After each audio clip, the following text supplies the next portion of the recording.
Instantaneous speed और velocity. ठीक है, अब ये क्या चीज़ है और इसमें हम लोगों को क्या क्या पढ़ना है। देखो, सबसे पहले टाइटल्स के अंदर हमको सब टाइटल्स बता दूं, इसके अंदर हम इस टॉपिक के अंदर हमको क्या क्या पढ़ना है। सबसे पहले algebraic evaluation of instantaneous speed. फिर उसके बाद जो हमको पढ़ना है वो है graphical evaluation of instantaneous speed. Graphical evaluation of instantaneous speed. Next, evaluation of distance and displacement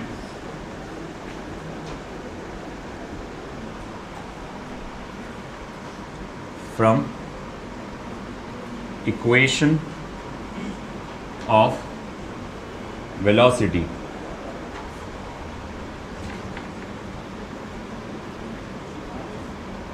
Next point, evaluation of distance and displacement from velocity time graph। From velocity time graph. ये चार चीज़ें इस topic के अंदर हमको पढ़ना है। आज का हमारा फोकस पूरा ये पहले दो टॉपिक पे रहेगा। इंशाल्लाह हम कोशिश करेंगे ये पहले दो टॉपिक्स कवर कर लें हम, और कल के दिन ये बाकी के दो टॉपिक्स।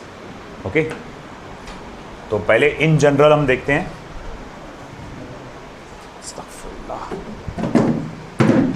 पहले तो हम सिर्फ जनरली इंस्टेंटेनियस स्पीड और वेलोसिटी का मतलब क्या है उस पर फोकस करेंगे। फिर उसके बाद जो उसका पहला टाइटल है जिसमें सिर्फ अलजेब्रिक इवैल्यूएशन होता है उस पर जाएंगे हम लोग। ठीक है,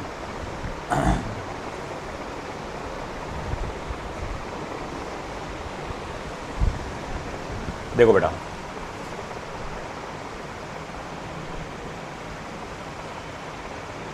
इसी के अंदर देखते एक काम करते हैं। First title, algebraic evaluation of instantaneous speed. अब देखो बेटा क्या है, तो सिंपली इसका डिफिनीशन ऐसा आता है कि सबसे पहले सवाल आएगा कि इंस्टेंटेनियस स्पीड है क्या। मेन तो पहला ये सवाल रहेगा, व्हाट इज इंस्टेंटेनियस स्पीड। हम लोग ने इससे पहले एवरेज स्पीड का नाम सुना था, है ना, मगर इस बार क्या नाम आ रहा, इंस्टेंटेनियस स्पीड। तो ये क्या है, तो किसी ऑब्जेक्ट की या पार्टिकल की स्पीड एट एनी इंस्टेंट, कि इस वक्त बता तेरी क्या स्पीड है ना। जैसे मैं निकला भैया कहीं जर्नी पे जा रहा हूँ, अकोला टू बालापुर, है कि नहीं। अब अकोला से निकला बालापुर जा रहा है, अपन अकोला टू बालापुर पहुँच जाएंगे अपन, है ना, अपने एग्जाम्पल्स में। तो भैया अकोला टू बालापुर जा रहे हैं अपन, है कि।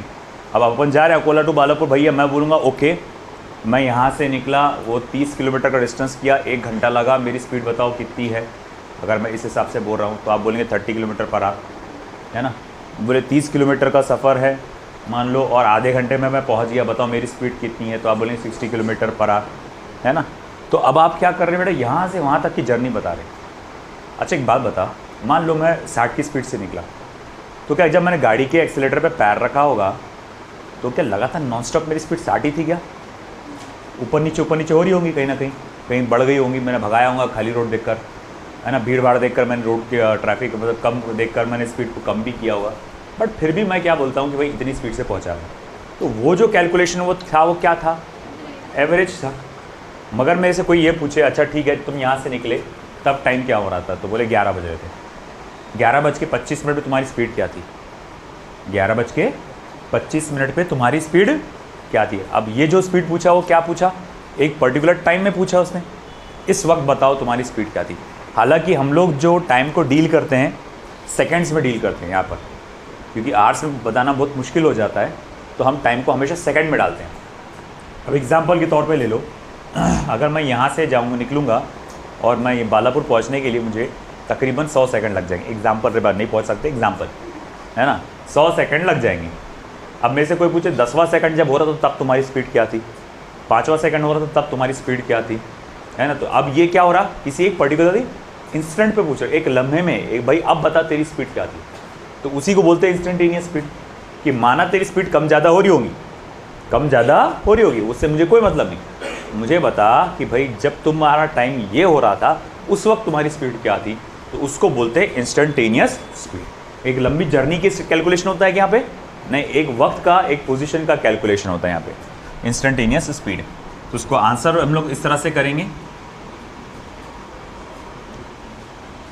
The velocity of the body at any instant is called as instantaneous speed। अब इंस्टेंटेनियस स्पीड का फॉर्मूला कुछ ऐसा बताया जाता है, limit delta T tends to 0 delta X upon delta T, जिसको मीनिंग में हम ऐसे लिखते हैं dx अपॉन dt। अब ये ऐसा क्या है, ये क्या चीज़ है, चलो delta X upon delta T, sorry, अब ये क्या चीज़ है, चलो उसको समझने की कोशिश करते हैं हम लोग, एक एक चीज़ को हम समझने की कोशिश करते हैं। इसके लिए एक ग्राफ को थोड़ा सा हमको इमेजिन करना पड़ेगा। मान लो एक ऑब्जेक्ट जो है वो यूनिफॉर्म मोशन में,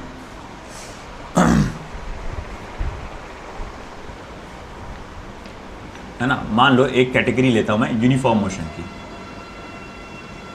ऑब्जेक्ट हमारा यूनिफॉर्म मोशन में है, ओके, ये है पोजीशन, ये है आपका टाइम। अब ऐसा है कि ये इस लाइन को देखकर आपको क्या समझ में आ रहा होगा, है ना, ये इसको देखकर आपको क्या समझ में आ रहा है कि भैया ये इस तरह से पोजीशन वर्सेस टाइम ग्राफ आपको नज़र आ रहा है। इसका मतलब ये हुआ कि अगर ये सीधी लाइन आ रही है, अगर ये लाइन कैसी आ रही है, सीधी, इसका मतलब ये ऑब्जेक्ट कैसा है, यूनिफॉर्म मोशन में, यानी इसकी वेलोसिटी कैसी है, लगातार कांस्टेंट है ना, कांस्टेंट स्पीड से 60 स्पीड से ऐसा आगे बढ़ रहा है। तो ये यूनिफॉर्म मोशन का ग्राफ है कि नहीं। अब अगर मैं बोलूँगा ठीक है, मैं दो टाइमिंग्स लेता हूँ, ये T1 टाइम, T2 टाइम, है ना। मैं बोलूँगा टाइम जब T1 हो रहा था तब स्पीड क्या थी रे भाई तेरी, वो बोलेगा V1। अच्छा, जब टाइम T2 हो रहा था तब तेरी स्पीड क्या थी, V2 बोलेगा। तो मैं बोलूँगा ठीक है भैया, अब एवरेज स्पीड का फॉर्मूला क्या आएगा, तो आप बोलेंगे सर स्लोप निकालना पड़ेगा। बोले कैसे निकालेंगे, V2 minus V1 upon T2 minus T1, है ना। या फिर एक और एग्जाम्पल उसका एक और होता है, वो है tan थीटा, एक और होता है इसका, है ना, मगर मेरा प्राइम फोकस इस पे है, V2 minus V1 upon T2 minus T1, जिसको मैं कहूँगा delta V upon delta T, delta V upon delta T। मतलब भाई ऐसा है कि आपको अगर स्लोप वेलोसिटी निकालना है, एवरेज वेलोसिटी निकालना है, तो वो कैसे मिल जाएगा आपको, V2 minus V1 upon T2 sorry x था, ये मेरे को करेक्ट तो कर देना था, ग्राफ एक्स का है, मैंने एक्स वो लिख डाला, सॉरी माय मिस्टेक, 1 सेकेंड। चलो ये एक्स का ग्राफ, ये x1, तो मैं बोलूँगा एवरेज वेलोसिटी का फॉर्मूला क्या आएगा, x2 minus x1 upon T2 minus T1, क्योंकि एवरेज वेलोसिटी होता क्या है, डिस्प्लेसमेंट अपॉन टाइम। तो जब टाइम T1 से T2 पे बढ़ेगा, जब टाइम T1 से T2 पे बड़ा होगा तो पोजीशन x1 से x2 पे बड़ी होगी। हमारा फॉर्मूला एवरेज वेलोसिटी का फिर क्या होता है, डिस्प्लेसमेंट अपॉन टाइम, है ना। तो हम लोग बोलेंगे ठीक है x2 minus x1 T2 upon minus T1, जो कि स्लोप ऑफ द ग्राफ है, ये आपको क्या दे रहा है, एवरेज वेलोसिटी दे रहा है, जिसको आप क्या कहते हैं, delta x upon delta T. ये delta x upon delta T, ये आपका फॉर्मूला है काहे का बेटा, एवरेज वेलोसिटी का फॉर्मूला है, ठीक है ना।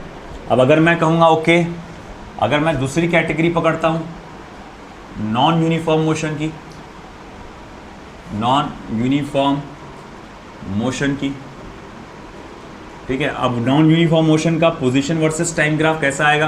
कैसा भी आएगा, स्ट्रेट लाइन तो नहीं आएगा। स्ट्रेट लाइन रहा तो वो कौन सा था? यूनिफॉर्म मोशन, है ना। तो अब भैया ये स्ट्रेट लाइन तो नहीं आएगा, तो फिर ये आएगा कैसा? इस तरह, ऐसा आएगा ग्राफ, ठीक है। चलो मान लिया ये ग्राफ ऐसा आ रहा है। अच्छा ठीक है, जब टाइम t1 हो रहा था तब तुम्हारी पोजीशन क्या थी? x1। जब टाइम t2 हो रहा था तब तुम्हारी पोजीशन क्या थी? x2। मैं बोलूँगा अच्छा ठीक है भाई, मुझे एक बात बता, एवरेज वेलोसिटी का फॉर्मूला क्या आएगा? तो फिर से बोलेगा सर वो एक ही बात है, x2 minus x1 upon t2 minus t1। ये आपने एवरेज वेलोसिटी निकाले, या फिर मैं कह सकता हूँ ये आपने क्या कैलकुलेट करे? एवरेज स्लोप कैलकुलेट करे, है ना। अरे भाई एवरेज वेलोसिटी का डिस्प्लेसमेंट अपॉन टाइम, है ना। स्लोप का फॉर्मूला क्या होता है? y2 minus y1 upon x2 minus x1। अरे बोले दोनों तो सेम हो जा रहे फॉर्मूले पे। अब आप कोई लोग बोले सर y तो दिख नहीं रहा। अरे यार ये y एक्सिस पे क्या है? x है, तो y की जगह x लेंगे, है कि नहीं। x एक्सिस पे क्या है? टाइम है, तो x की जगह t लेंगे। तो इसीलिए आप बोलते हैं कि ठीक है, आपके अगर ग्राफ की नॉलेज के हिसाब से देखा जाए तो x2 minus x1 upon t2 minus t1 ये क्या होता है? ये स्लोप ऑफ द ग्राफ होता है। मैं बोला यार ये भी स्लोप ऑफ द ग्राफ, ये भी स्लोप ऑफ द ग्राफ, मगर ये कैसा स्लोप ऑफ द ग्राफ है? एवरेज स्लोप है। ये कैसा है? Average slope of the graph, है ना। कि भैया कैसा है कि भाई ऑन एन एवरेज कैसा स्लोप है। देखो ये ग्राफ को देखकर तो क्लियरली समझ में आ रहा, इसको तो देखकर क्लियरली समझ में आ रहा कि हर जगह स्लोप जो ढलान है वो कैसी है बेटा? एक जैसी। किसी भी पॉइंट, यहाँ जाओ यहाँ जाओ यहाँ जाओ, पूरा यहाँ से यहाँ तक देखो, पूरी जगह पे स्लोप कैसा है? एक जैसा है, यूनिफॉर्म है। ढलान जो है इसकी एक जैसी है। तुम यहाँ से बैठो कि यहाँ से बैठो, यहाँ से बैठो कि यहाँ से बैठो, एक ही स्पीड से अब तुम फिसलते हुए आएंगे। तो बोले हाँ यार ये बात तो सही है, यहाँ पर बोले हर जगह ढलान जो है एक जैसी है ना। तो यहाँ चाहे इस जगह बोलो या पूरी एक जर्नी का पकड़ो, तो वापस स्पीड कैसी रहेगी? सेम।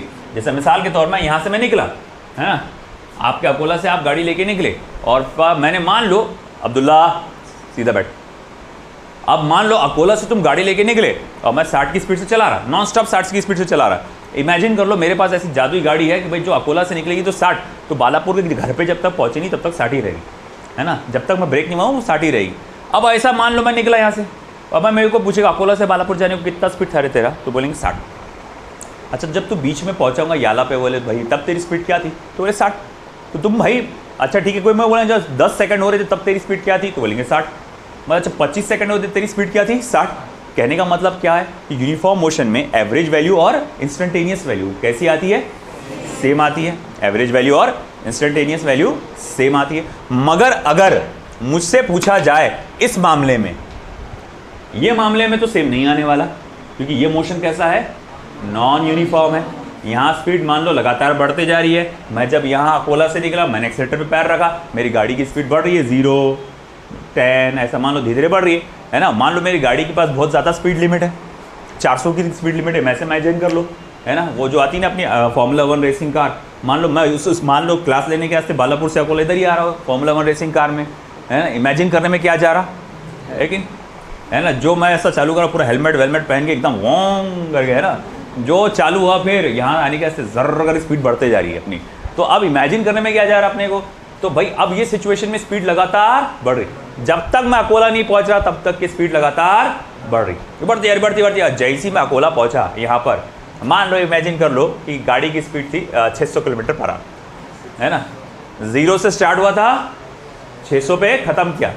तो भैया अब मैं बोलूँगा गाड़ी की स्पीड आपकी क्या थी? लगातार 600 की स्पीड से आया क्या? नहीं, बालापुर में तो 0 थी, अकोला पहुंचा तो क्या थी? 600 किलोमीटर पर आवर थी, है कि नहीं। अच्छा फिर उसके बाद क्या? तो मैं बोलूँगा ठीक है भाई, मैं अगर आके तुम्हारे सामने बोलूँगा कि भाई आज तो मैं 600 की स्पीड से चलाते आया, इसका मतलब ये थोड़ी है कि मैं बालापुर से आया था कि 600 की स्पीड से चलाते आया, ये तो झूठ बोल रहा मैं। आप बोले सर हम भी साइड में थे, है ना, आप 600 की स्पीड अकोला जब टच किए तब था, और क्या एवरेज स्पीड क्या थी? 300 थी। आप क्या बोलेंगे? एवरेज स्पीड क्या थी? 300 थी, क्योंकि आप एवरेज निकालेंगे ना मैक्सिमम और मिनिमम वैल्यू का निकाल के, तो आप बोले सर आपने एवरेज स्पीड 300 की स्पीड से चला है। अच्छा ठीक है, आपने पूरी जर्नी का एवरेज बता दिया मेरे को। मगर कोई मुझसे पूछेगा अच्छा सर आप निकले थे कितना, जब कितना सेकंड हो रहा था? मैं बोलूँगा 0 सेकंड। यहाँ कितने सेकंड में पहुँचे? बोले 10 सेकंड। इमेजिन कर लो आगे 10 सेकंड में पहुँच गए अपन, है ना। तो भाई आपसे मुझसे पूछेंगे सर आपके जब 3 सेकंड हुए थे तब बताओ तब की स्पीड क्या थी, है ना। ये इस मामला कि भाई ठीक है, अब मान लो कि यहाँ पर आपकी गाड़ी की स्पीड लगातार बढ़ रही है, आपका एक्सेलरेटेड मोशन है, तो उसका ग्राफ कुछ ऐसा आएगा। अब ये ग्राफ मैं आपको बाद में बताऊंगा सारे कि किस सिचुएशन में कैसे ग्राफ आते हैं। मान लो टाइम टी हो रहा था, थोड़ी देर के लिए मान लो ये टाइम टी हो रहा था, और मुझे क्या करना है, उस वक्त की वेलोसिटी निकालना है, उस वक्त की वेलोसिटी निकालना है ना, टाइम टी जब हो रहा था। किसी ने मुझसे पूछा कि सर जब टाइम 3 सेकंड हो रहा था तब आपकी स्पीड क्या होगी। मैं बोलूँगा यार देख, स्पीड का तो फॉर्मूला या वेलोसिटी का फॉर्मूला तो है डिस्प्लेसमेंट अपॉन टाइम। अब मुझे देखना पड़ेगा कि जब टाइम 3 सेकंड हो रहा था तब मेरा डिस्प्लेसमेंट कितना हुआ। आप बोलेंगे सर वो तो बहुत मामूली से डिस्प्लेसमेंट हुआ होगा, है कि नहीं, इतना मामूली होगा कि कैलकुलेट करना नहीं जमेगा। जमेगा क्या भाई, हैं जा रहे आप भाई, आप इतना बोल देंगे कि यहाँ से वहाँ जा रहे, अगर मान लो तुम्हारे पास स्पीडोमीटर खराब हो गया, तुम्हारा स्पीडोमीटर खराब हो गया, तुम्हारे पास सिर्फ क्या है, घड़ी है, तुम क्या देखेंगे, और रास्ते का तुमको मालूम है डिस्टेंस कितना मालूम है। तुम अगर मान लो कि फॉर एग्जांपल तुम यहाँ से निकले अकोला से और बालापुर पहुँचे, तुम भाई कितने 30 किलोमीटर का डिस्टेंस तय किए, तुमको मालूम है 30 किलोमीटर का डिस्टेंस तय हुआ, कितनी देर में हुआ, बोले आधे घंटे में तय हुआ, तो उसको देखकर तुमको मालूम है कि आपकी स्पीड कितनी थी, 60 kilometre per hour. Average speed क्या थी, ये एवरेज स्पीड, तो बोले ये क्या थी, 60 किलोमीटर पर आवर। तो भैया तुमको इसके लिए गाड़ी का स्पीडोमीटर ऑन होना जरूरी नहीं, आपका गाड़ी का स्पीडोमीटर खराब भी है तब भी आप बता सकते मैं ऑन एन एवरेज इतनी स्पीड से आया, है ना। मगर सामने मान लो कि तुम्हें एग्जांपल बता, वो ट्रक आ गया था, मैं इतनी स्पीड से जा रहा था, ये किसी इंस्टेंट की बात हो गई ना, वो सामने से एक ट्रक आ गया, मैं इतनी स्पीड में था। और मान लो अगर आप ये सिचुएशन को डिस्क्राइब करना चाह रहे तो आपको क्या बताना पड़ेगा, तब की स्पीड बताना पड़ेगा। एक तो उसके लिए क्या चाहिए, स्पीडोमीटर ऑन चाहिए, है ना। अगर स्पीडोमीटर खराब है तो कंप्यूटर से जैसा तेज़ दिमाग चाहिए तुमको, कंप्यूटर से भी ज़्यादा तेज़ दिमाग, तेज़ नज़रें, ये सारी चीज़ें।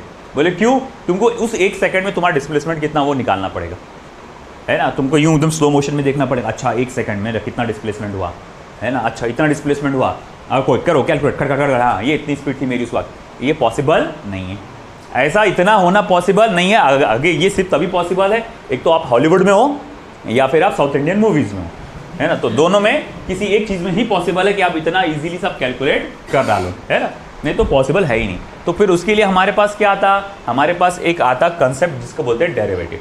आपने बोला कि अच्छा ठीक है ना, मुझे इस इंस्टेंट पे निकालना है ना, तो उस इंस्टेंट के लिए मुझे यहाँ पर छोटा सा, जब देखो थोड़ा सा टाइम आगे बढ़ेगा, थोड़ा सा टाइम आगे बढ़ेगा, थोड़ा सा t प्लस डी टी का मतलब स्मॉल चेंज इन टाइम, तो पोजीशन भी थोड़ी सी आगे बढ़ेगी, वो पोजीशन कितनी हो जाएंगी, x प्लस डी एक्स, छोटा सा change in position.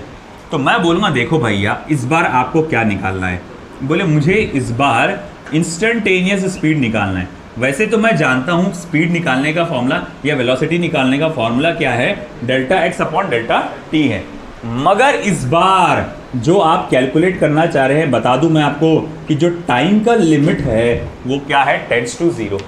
Delta T बोले तो क्या है, टाइम का लिमिट, वो क्या है, टेंड्स टू 0। इसका मीनिंग क्या हुआ कि 0 के करीब है बट 0 नहीं है। मतलब आपको निकालना है delta X upon delta T, average velocity का वही फॉर्मूला है ना, आपको तो निकालना है delta X upon delta T ही निकालना है आपको। मगर एक बात ध्यान में रखना है कि टाइम का लिमिट बहुत ज़्यादा छोटा होना चाहिए। तो इस चीज़ को सिंबलाइज करने के लिए फिर एक स्पेशल चीज़ का इस्तेमाल हुआ जिसको हम लोग कहते हैं dx अपॉन dt, जिसको हम लोग क्या कहते हैं, डेरिवेटिव। तो अगर आपको इंस्टेंटेनियस स्पीड निकालना है तो आपको क्या करना पड़ेगा कि देखो यहाँ पर आपकी x की इक्वेशन दी रहेगी as a function of time. Simple देख भाई, इतना डिटेल ना घुस के तू सीधी सीधी बात बोलूँ मैं, तेरे को x की इक्वेशन दी गई रहेगी t में, x की इक्वेशन दी रहेगी, x भी हो सकता r भी हो सकता। x और r में क्या रहेगा फ़र्क, अगर वेक्टर r की इक्वेशन t में है तो इसमें क्या फ़र्क है, और x की इक्वेशन t में है तो इसमें क्या फ़र्क है, बताओ क्या फ़र्क है। देखते कौन पहचानता है इस चीज़ को, वेक्टर हुआ ना तुम्हारा, चलो बताओ। अगर x की इक्वेशन फंक्शन ऑफ टाइम में है और ये भी पोजीशन है, ये भी पोजीशन है ना, position as a function of time, ये भी position as a function of time, मगर तुम्हारे को कहीं इक्वेशन ऐसा दिया हुआ है और कहीं इक्वेशन r का दिया हुआ है, तो दोनों में फ़र्क क्या है। हाँ, देखते तुम कितना समझ रहे चीज़ों को।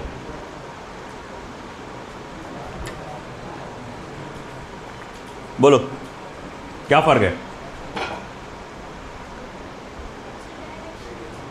x का बोल सकते हैं आप, y का equation as a function of time बोल सकते हैं आप इवन z का बोल सकते हैं। हम लोग जनरली x में लेते हैं 99%, y और z रेयरली आता है, बट ऐसा भी बोल सकते हैं। और ऐसे लिखने में और ऐसे लिखने में क्या फ़र्क है, डायरेक्शन, तो वो भी डायरेक्शन है, उसमें भी डायरेक्शन आता। हाँ, बिल्कुल नहीं, बिल्कुल नहीं। अगर कोई इक्वेशन x में लिखी आ जाए और अगर कोई इक्वेशन r में लिखी आ जाए तो क्या रहेगा इसका मीनिंग? बिल्कुल भी नहीं। देखो, पोजीशन वेक्टर याद है क्या फॉर्मूला था उसका? एक्स आई कैप प्लस वाई जे कैप प्लस जेड के कैप, याद है, पढ़े ना हमने?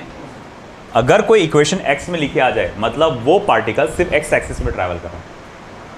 अगर कोई इक्वेशन y में लिखी आ जाए इसका मतलब वो पार्टिकल, अगर कोई इक्वेशन z में लिखी आ जाए तो वो पार्टिकल सिर्फ z एक्सिस में ट्रैवल कर रहा है। अगर कोई इक्वेशन r में लिखी आ जाए तो हो सकता है कि वो x और y, y और z, x और z, या तीनों x y z, जिसको बोलते हैं 2 डायमेंशनल मोशन और 3 डायमेंशनल मोशन। तो पॉसिबिलिटी ये है ये 2 डायमेंशनल मोशन के बारे में पढ़ रहे आप या 3 डायमेंशन भी हो सकता है, मगर ज़्यादातर आप सिर्फ 2 डायमेंशन के बारे में पढ़ते हैं। तो देखो भैया, r आ जाए अगर तो इसका मतलब ये मोशन 2D या 3D है, 2D या 3D है। और अगर x लिखा आ जाए तो ये 1D x इक्वेशन वो है ना, ये समझ में आता है ना, 1 डायमेंशन। अरे मालूम है कि नहीं, है ना? आपकी दुनिया में कितने एक्सेस होते हैं? 3। प्रैक्टिकल अगर देखा जाए वैसे 4 है, टाइम भी 1 है, मगर थोड़ी देर के लिए टाइम को निकाल दो। अरे भाई, एक्सिस क्या होती है ना? एक अपने इमेजिन अपन लाइन बना लेते हैं। जैसे मैं कोई भी चीज़ को देखता हूँ तो मैं अपने दिमाग में एक इमेजनरी लाइन बना लेता हूँ, आगे पीछे, है ना, राइट और लेफ्ट, ऊपर नीचे, ये बनाते हैं ना अपन लाइंस। ओके, ये जो डायरेक्शंस बताने के लिए अपन लाइंस बनाते हैं, ये अपन अपनी ज़बान में क्या बोलते हैं? आगे पीछे, राइट लेफ्ट, ऊपर नीचे। मैथमेटिक्स की ज़बान में क्या बोलते हैं? Plus x minus x plus y minus y plus z minus z, mathematics की ज़बान में है कि नहीं? अब ऐसा है कि अगर मैं बोलूँगा कि भैया कोई चीज़ जो है सिर्फ ऐसी जा रही, जिसको आप बोलते हैं सिर्फ आड़ी जा रही, है ना, तो अपनी जैसे ये डोर का जो मोशन होता है, ये इसके जो खिड़की जो डोर्स है, ये सिर्फ कैसे जाते हैं? सिर्फ ऐसे ही जाते हैं ना, अलॉन्ग जेड एक्सिस। तुम्हारे लिए जेड हो जाएगा। अगर मान लो ये एक्स है, ये वाई है, ये जेड है, तो इसका मोशन सिर्फ जेड एक्सिस पे होता है ना। वो वाली खिड़की का मोशन सिर्फ एक्स एक्सिस पे होता, ये भी सिर्फ जेड एक्सिस पे आगे पीछे जाती, है ना। ऐसा खुलती के बाहर, है ना, ये दरवाज़ा खुल जाता मगर वो खुलता क्या? नहीं। तो ये सिर्फ एक 1 डायमेंशनल मोशन है। फिर ये जो दीवार पे, ये जो दीवार बोल रहा हूँ मैं, ये बोर्ड पे जो लिख रहा हूँ मैं, ये सिर्फ 2 एक्सिस के बीच में, एक्स एक्सिस और वाई एक्सिस, इसे बोलते हैं 2 डायमेंशनल मोशन। अब मैं जो इतना टहल रहा, आगे पीछे जा रहा, ऊपर नीचे जा रहा, सब कर रहा है, नीचे भी गया, ऊपर भी आया, है ना, राइट लेफ्ट सब जगह जा रहा, तो मेरी एक्स की वैल्यू भी बदल रही, वाई की वैल्यू भी बदल रही और जेड की वैल्यू भी बदल रही। तो अब ये कौन सा मोशन हो गया? 3 डायमेंशनल मोशन हो गया। आई बात समझ में आपको ये? तो भैया ऐसा है कि 3D मोशन, तो 3D अगर कोई चीज़ 3D मूव कर रहा है, यानी एक्स पे भी, वाई पे भी, जेड पे भी, तो इसके लिए इक्वेशन R से लिखी जाती है। और अगर सिर्फ एक्स पे मूव कर रहा है, सिर्फ वाई पे मूव कर रहा है, सिर्फ जेड पे मूव कर रहा है, तो इसके लिए इक्वेशन कुछ इस तरह से लिखी जाती है। आई बात समझ में आपको? ठीक है ना।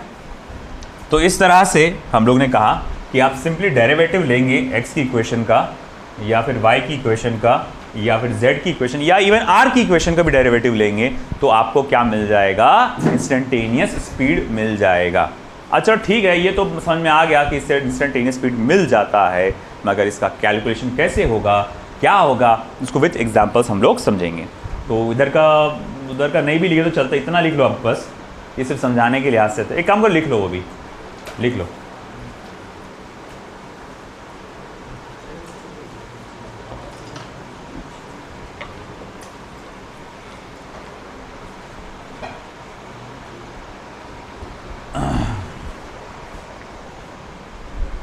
Just be fast in writing, बहुत सारे प्रॉब्लम्स हैं लेने के।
हुआ? Be fast.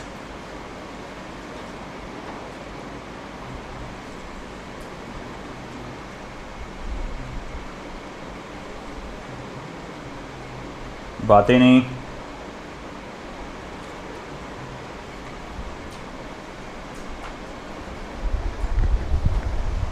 ये पहला वाला ग्राफ हो गया क्या?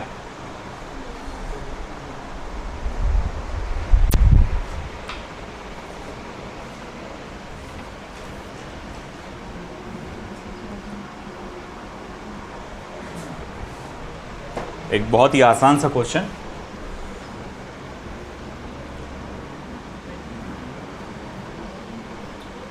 The position of a particle as a function of time is given as x is equals to 3t square minus 2t plus 1 meters. Calculate its initial velocity and velocity at t equals to 4 seconds. बहुत ही easy वाला question है ये, बहुत basic level का। हमको सबसे पहले equation काहे की दी है उस पर फोकस करो। पोजीशन की दी गई है ना, और हमसे क्या पूछा है उसने? वेलोसिटी एट इनिशियल वेलोसिटी और velocity at t equals to 4 second, मतलब दोनों भी इंस्टेंटेनियस वेलोसिटीज़ है। सबसे पहले तो मैं वेलोसिटी की इक्वेशन बनाऊंगा। कैसे बनाऊंगा? डेरिवेटिव लेकर किसका? पोजीशन की इक्वेशन का, यानी D by d t of 3t square minus 2t plus 1, इसका डेरिवेटिव लेकर आप लेंगे। अब 3t स्क्वायर का डेरिवेटिव क्या होगा बेटा? 60 माइनस 2 है ना, मीटर पर सेकेंड।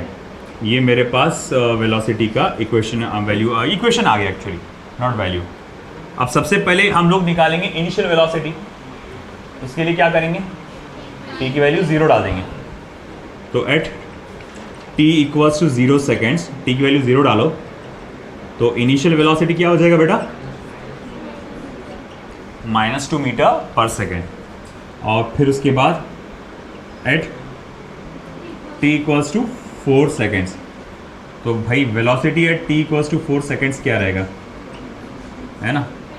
तो 6 मल्टीप्लाई बाय 4 माइनस 2, 6 4 ज़ा 24 माइनस 2, तो ये हो जाएगा 22 मीटर पर सेकेंड। तो ये हमारे पास दोनों जवाब आ गए, बहुत आसान सा। पोजीशन की, डिस्प्लेसमेंट की, डिस्टेंस की, 3 इक्वेशंस। काय की? Position, displacement, distance. फिर से बोलो, क्या क्या नाम लिया मैंने? Position, displacement, distance. One second बोलो, काय की? Position, displacement, distance. इन तीनों की इक्वेशन दी रहेगी, तो आप उसका डेरिवेटिव लेंगे तो क्या मिल जाएगा आपको? वेलोसिटी मिल जाएगा। ठीक है, आगे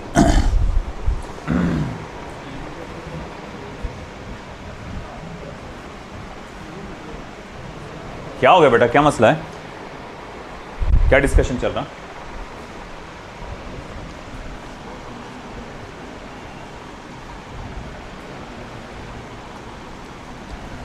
चलो एक और question.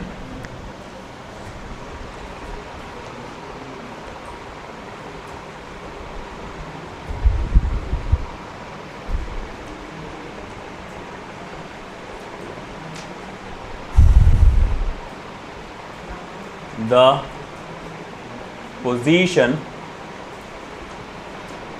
x of a particle moving along x-axis is related to time as x is equals to twice t square minus t cube, where x is in meters and time is in seconds, जिसमें x जो है metres में रहेगा और time seconds में रहेगा। 3 सवाल है यहाँ पे। What is the average velocity? What is the average velocity in first 3 seconds? ये पहला सवाल। दूसरा सवाल, What is the instantaneous velocity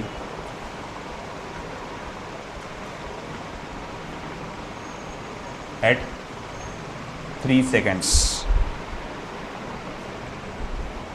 तीसरा सवाल, what is the position of the particle? What is the position of the particle when velocity becomes 0? तो particle की position क्या होगी जब आपका वेलोसिटी 0 हो जाएगा? तो ये 3 बातें आपको पता लगाने की यहाँ पे, है ना। आपको एवरेज वेलोसिटी पता लगाना है पहले 3 सेकंड्स में, फिर इंस्टेंटेनियस वेलोसिटी भी पता लगाना है 3 सेकंड पे, और फिर उसके बाद आपको पता लगाना है position of the particle when velocity becomes 0। वैसे एवरेज वेलोसिटी कैसे निकालेंगे? एवरेज वेलोसिटी का बेसिक फॉर्मूला क्या है? Displacement upon time. अच्छा, डिस्प्लेसमेंट क्या होता है? Final position minus initial position. अब पहले 3 सेकंड मतलब पहला टाइम क्या होगा? 0, और बाद वाला टाइम क्या होगा? 3 सेकंड। तो आपको करना क्या मालूम? पहले कैटेगरी में आप t की वैल्यू 0 डाल के इनिशियल पोजीशन पता लगाएंगे, फिर t की वैल्यू 3 डाल के फाइनल पोजीशन निकालेंगे, फिर x2 minus x1 t2 minus t1 करके एवरेज वेलोसिटी पता लगे। करिए ट्राई, चलो करो कोशिश।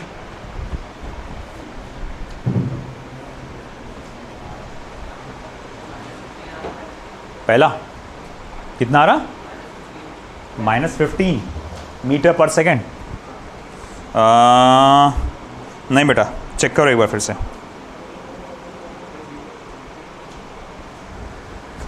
थ्री है, 3 सेकेंड्स, 5 नहीं। फिर से चेक करो एक बार।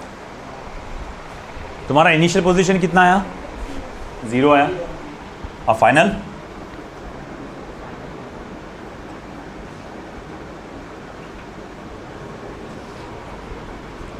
at t equals to 0 seconds, x1 is equals to 0 meter. At t equals to 3 seconds, x2 is equals to, बोलो कितना रहा? 2 मल्टीप्लाई बाय 3 का स्क्वायर माइनस 3 का क्यूब, तो ये 9 2 ज़ा 18, 18 माइनस 27, तो कितना आ जाएगा? -9 मीटर्स, है ना, -9 मीटर्स। अब उसके बाद आपको क्या निकालना है? Average velocity. क्या होता है average velocity? x2 minus x1 upon t2 minus t1। Therefore average velocity is equals to -9 minus 0 upon time कितना हो रहा था? 3 माइनस 0। अब देखो -9 माइनस 0 तो -9 ही होगा, मतलब वो सिंपली -9 अपॉन 3 है, जिसका आंसर क्या आएगा? -3। Average velocity is -3 meter per second. Minus का मतलब है to the negative direction of x axis. चलो अगले सवाल पे आओ।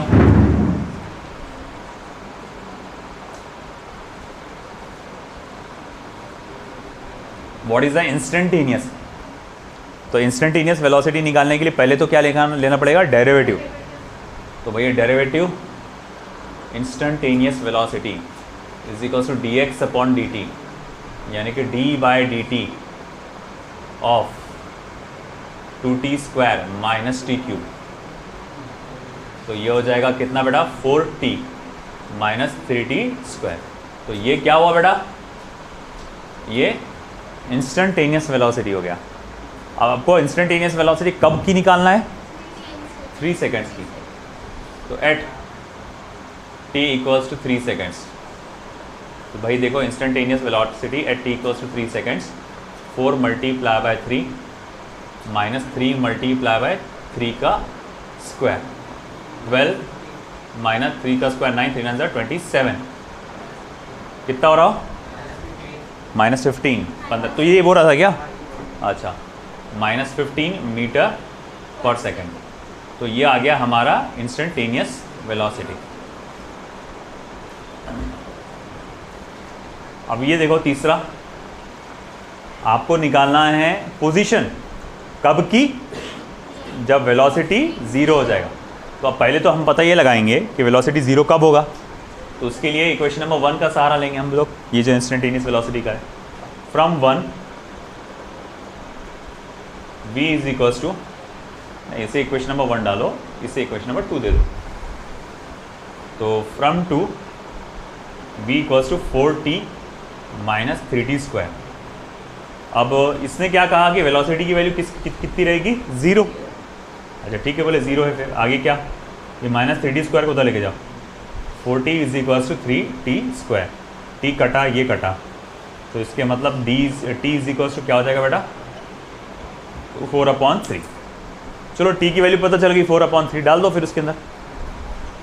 Therefore x is equals to, distance पूछा पोजीशन पूछा, हाँ position, x is equals to 2 multiply by 4/3 का होल स्क्वायर माइनस 4/3 का होल क्यूब।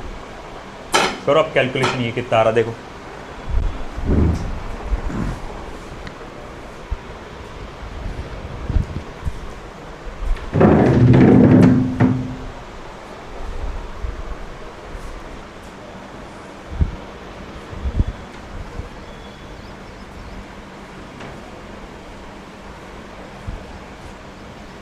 तो भैया ये हो जाएगा x इज इक्वल्स टू 4 का स्क्वायर क्या होता है 16 मल्टीप्लाई बाय 32/9 माइनस 64/27। अब देखो एक तो क्रॉस मल्टीप्लाई करो या डिनोमिनेटर को एक सेम बना दो। मैं 3 से मल्टीप्लाई डिवाइड करता ताकि डिनोमिनेटर सेम हो जाए। तो 3 2 6, 3 3 9, 96/27 माइनस 64/27। अब देखो ये 96 माइनस 64 कितना होता है, देखो 6 में से गया 4, 2 3, 32/27 है ना, ये मीटर्स। ये आप इसकी पोजीशन को ऐसा डाल सकते हैं, है ना, या फिर आगे कैलकुलेट करो और ज़्यादा। आई थिंक 1.18 का समथिंग कुछ इसका आंसर आता है।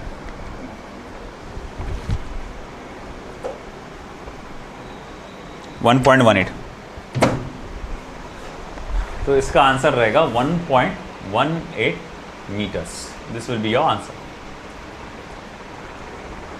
ठीक है, अब तुम्हारे को नीट में आएगा तो बस इतना पूछेगा रेशो।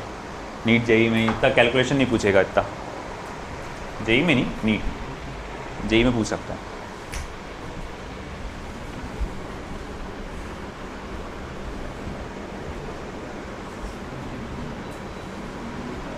अगला क्वेश्चन,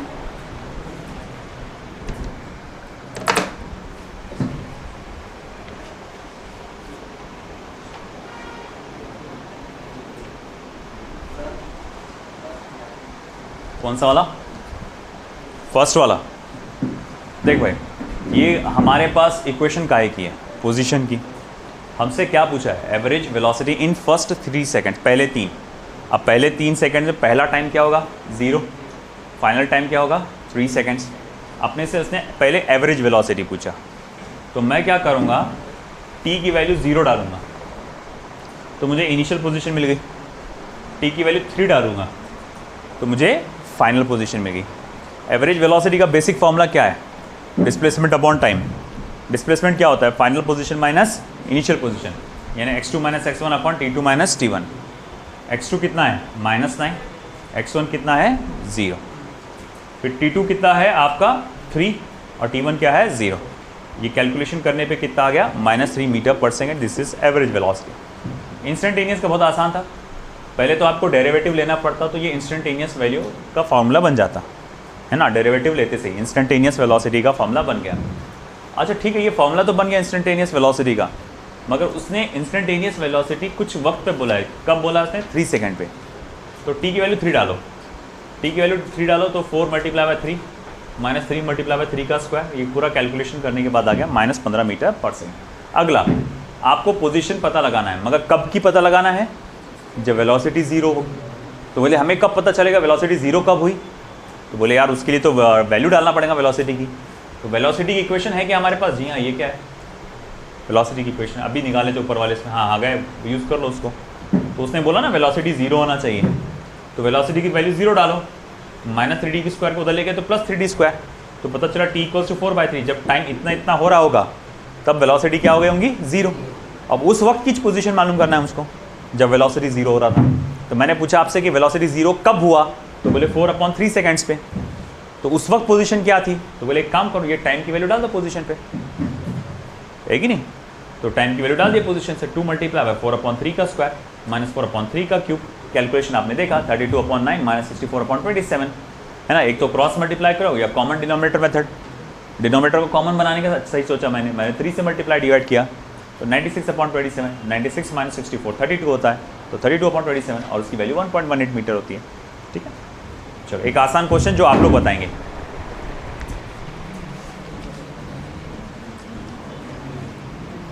ये आसान सा क्वेश्चन है, इसका आंसर मुझे आप लोग से चाहिए। अब पार्टिकल, बात ही नहीं करेंगे कोई। अब particle moves along a straight line such that its displacement is given by s is equals to alpha t square plus beta t, sorry alpha t cube beta t square plus gamma,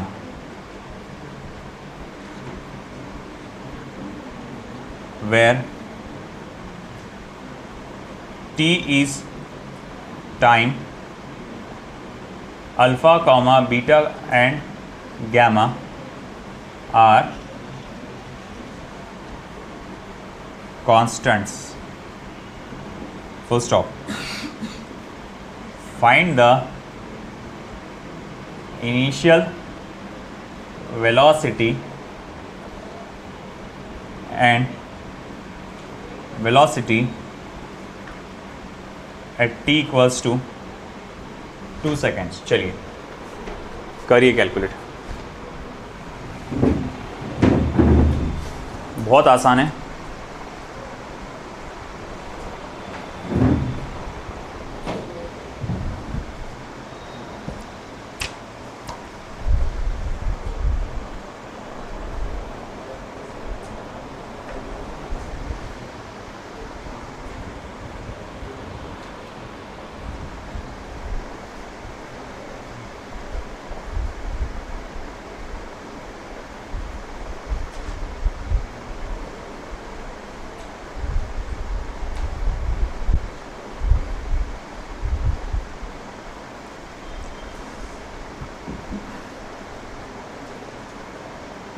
initial velocity and velocity at t equals to 2 seconds निकालना है।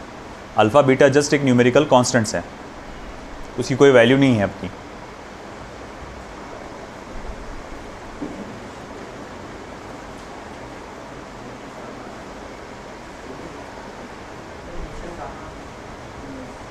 Gamma नहीं, initial क्या आ रही?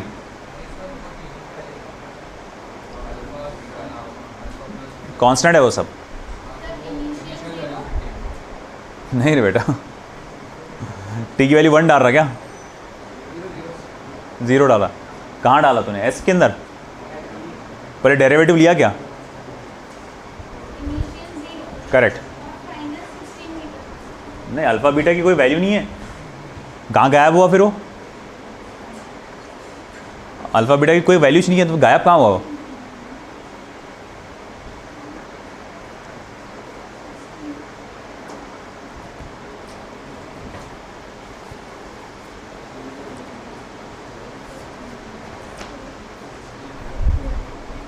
बोलो, alpha beta की value तुमने कहाँ गायब किया अल्फ़ा बीटा को? 12 बीटा? नहीं, ये गलत हो गया, 12 अल्फ़ा सही है। आगे का क्या है? That's correct, 12 alpha plus 4 beta. तुमने ऐड कैसे कर दिया उसको 12 प्लस अल्फ़ा? उसको अल्फ़ा की वैल्यू मालूम है क्या आपको? अल्फ़ा बीटा की वैल्यू 1 डाल दे रहे आप, वहीं अटक जाता वो 12 अल्फ़ा प्लस 4 बीटा। देखो इधर, सबसे पहले तो तुम क्या करो, इसको डेरिवेट करके वेलोसिटी का फॉर्मूला निकाल लो। ये हो जाएगा 3 alpha t square plus twice beta T, और गैमा की तो डेरिवेटिव क्या हो जाएगा? 0 हो जाएगा, है ना? 3 alpha t square plus 2 beta t. अब इसके बाद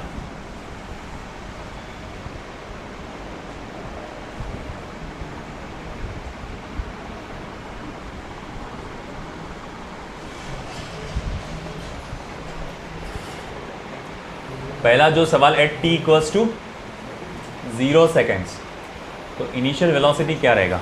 तो टी की वैल्यू 0 डालो वेलोसिटी के फॉर्मूले में, तो यहाँ पर भी 0 आ जाएगा, यहाँ पर भी 0 आ जाएगा। अरे हाँ या ना? और 0 आ गया तो पूरे 0 हो जाएगा, तो पूरा 0 मीटर पर सेकेंड हो जाएगा।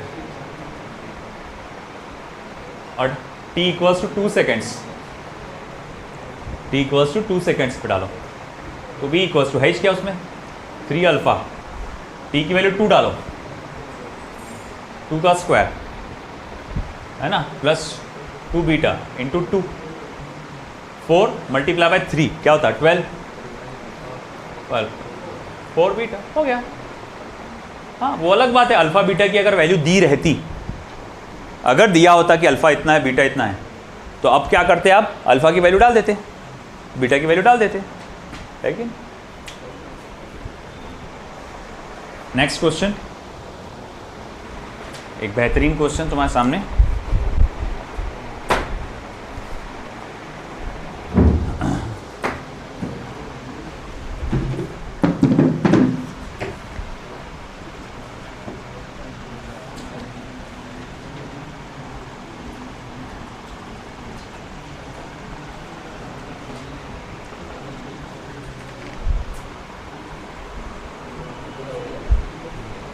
देखो, ये बहुत बेहतरीन क्वेश्चन है। 2 cars P and Q starts, जैसे नीट 2016 का ये, from a point at the same time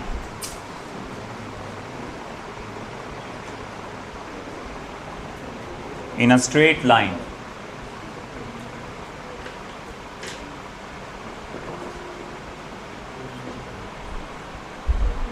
and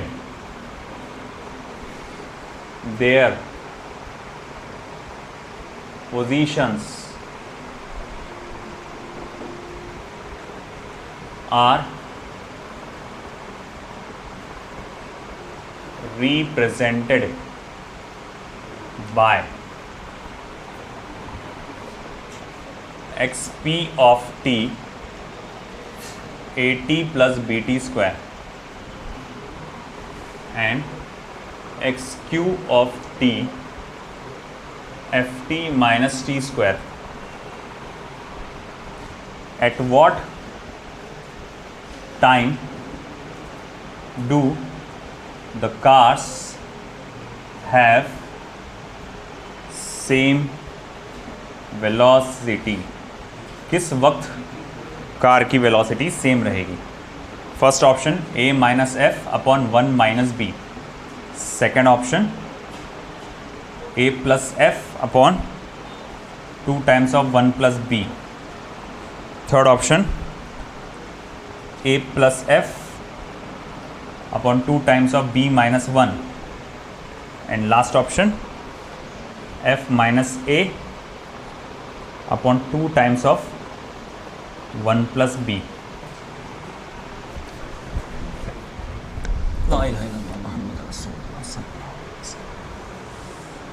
हाँ,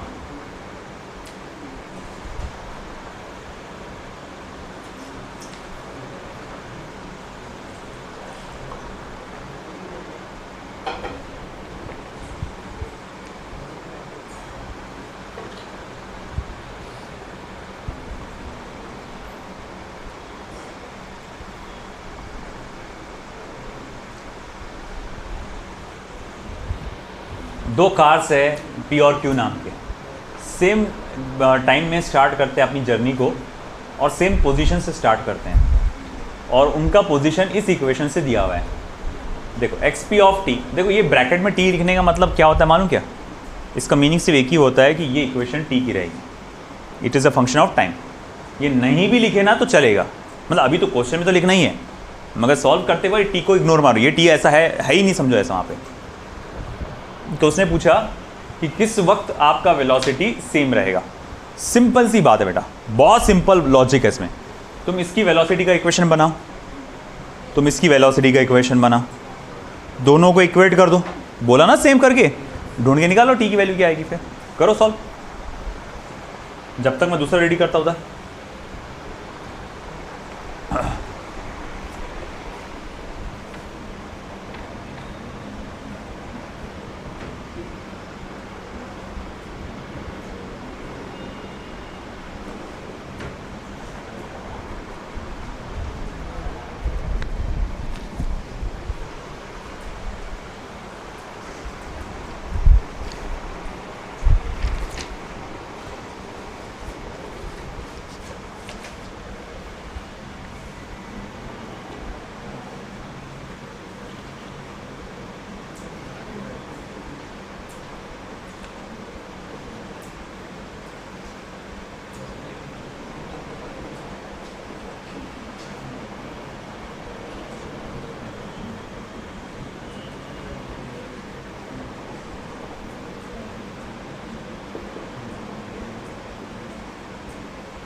चलो बेटा, डेरिवेटिव लो, दोनों की वेलोसिटी बनाओ और फिर उसके बाद उन दोनों की वेलोसिटी को इक्वेट करो और टी की वैल्यू को ढूंढ के निकालो।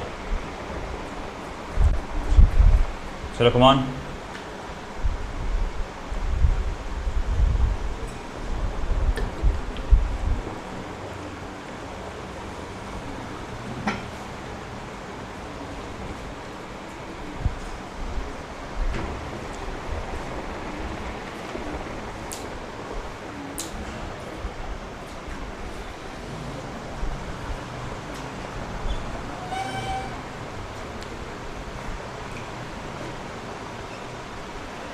सॉल्यूशन, इसका डेरिवेटिव लो तो बीपी बन जाएगा। बीपी इज इक्वल्स टू क्या आ रहा, A plus 2 times of B T, है ना। ए टी का हो जाएगा ए और बी टी स्क्वायर का क्या हो जाएगा बेटा, ट्वाइस बी टी, है कि नहीं। और उसके बाद वी क्यू की वैल्यू क्या हो जाएगी, F minus 2t, F T का क्या हो जाएगा, एफ टी स्क्वायर का ट्वाइस 2, है ना। एक्स स्क्वायर का ट्वाइस एक्स होता है ना, तो टी स्क्वायर का ट्वाइस 2। अब जैसे कि बोला, क्या बोला उसने कि वी पी और वी क्यू कैसा है बेटा, सेम है, तो इक्वेट कर डालो। नो बेटा, मैं एक एक बताते बैठूंगा तो 4 ऑप्शन तो आई। चलो देखते हैं, आखिरी में देखते हैं। अपने वोटिंग डालो, कितने लोगों को लगता है कि आंसर ए सही है? ए, अच्छा बी, सी और d. Let's check it out then which is correct. देख तुमको ये समझ में आया क्या कि भैया तुमको पोजीशन दिया हुआ है 2 पॉइंट का, पी और क्यू, 2 कार का, पी और क्यू का, है ना। उसने बोला वेलोसिटी सेम है, वेलोसिटी दोनों की क्या है? सेम है। तो टी की वैल्यू ढूंढ के निकालो। पहले तो क्वेश्चन को समझो क्या बोला उसने, ठीक है। अब कैसे निकालेंगे? सबसे पहले इस पर फोकस किया अपन ने, इसका डेरिवेटिव लिए तो वीपी बन जाएगा, velocity of car P, A T का ए, बी टी स्क्वायर का ट्वाइस बी टी, है ना। इतना तो आना चाहिए, वो टी की जगह एक्स चल रहा, बस और कुछ नहीं। तो ए टी का ए, बी टी स्क्वायर का ट्वाइस बी टी। अब इसी तरह इसके ऊपर फोकस करो, इसका डेरिवेटिव लेंगे तो वेलोसिटी बन जाएगा क्यू का, एफ टी का एफ हो जाएगा माइनस टी स्क्वायर का ट्वाइस टी हो जाएगा। कंडीशन में क्या बोला कि वीपी और वी क्यू कैसे है? बराबर है। तो ए प्लस ट्वाइस बी टी और एफ माइनस 2t भी कैसे होंगे? बराबर होंगे, है कि नहीं। अब थोड़ा यहाँ देखो, अगर मैं एफ को उधर लेके जाऊँगा तो ए माइनस एफ हो जाएगा, ए को उधर लेके आऊँगा तो एफ माइनस ए हो जाएगा। अब इसमें देखो ए माइनस एफ है कि एफ माइनस ए है, दोनों है यार। अच्छा एक काम करते हैं, माइनस के साथ मैं प्लस करता उसको, माइनस 2t को उधर ले जाता, तो 2b इंटू टी, ये माइनस 2t को उधर लेके जाओ, plus twice T, F minus A. अब देख यहाँ कॉमन में क्या है? 2b है और t भी है, कॉमन निकालो बाहर, तो ट्वाइस टी, क्या बचेगा? b plus 1, F minus A. अब t को छोड़ो, बाकी सबको उधर भेज दो, एफ माइनस ए, 2 भी गया, b प्लस 1 भी गया। ये रह गया हमारा final answer, f minus a to 1 plus b. नहीं सर 1 प्लस बी है ना, वो मैं फिर जूते से मारूंगा। बी प्लस 1, 1 प्लस बी एक ही बात हुई ना। तो भैया ये आपका आंसर है, समझा क्या? लिखो, फिर उसका बाद वो देखो, पहले ये लिख लो, समझ लो, फिर उसके बाद वो देखो।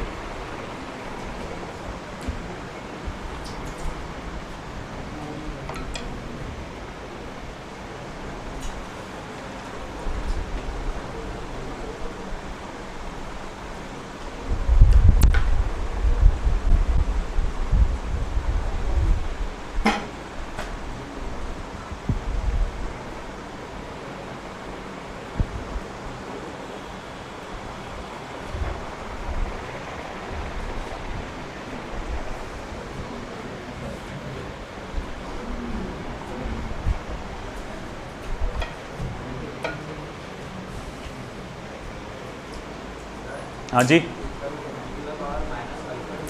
हाँ minus alpha t, x is equals to v zero 1 minus e raise to power minus alpha t. आपको पता लगाना है what is the velocity as a function of time, मतलब सिर्फ टी आना चाहिए उसमें, और दूसरा इनिशियल वेलोसिटी क्या होगी वो भी पता लगाना है।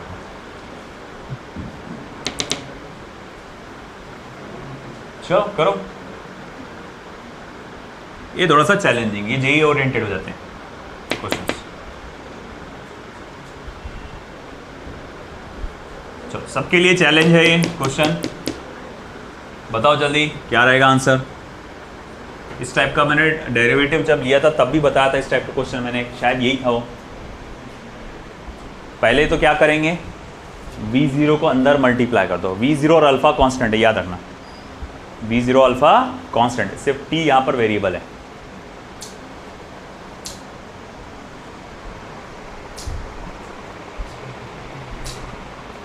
Only t is the variable.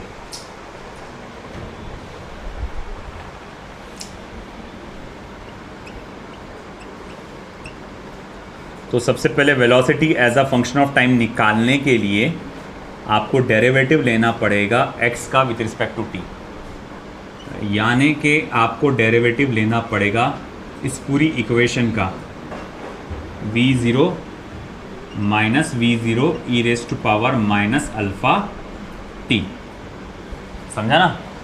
v0 को अंदर मल्टीप्लाई कर दिए, अब डेरिवेटिव सब में बटेगा, तो d by d t of v0 minus v0 constant है, बार बार बोल रहा हूँ मैं, कांस्टेंट है v0, तो d by d t of e raise to power minus alpha t।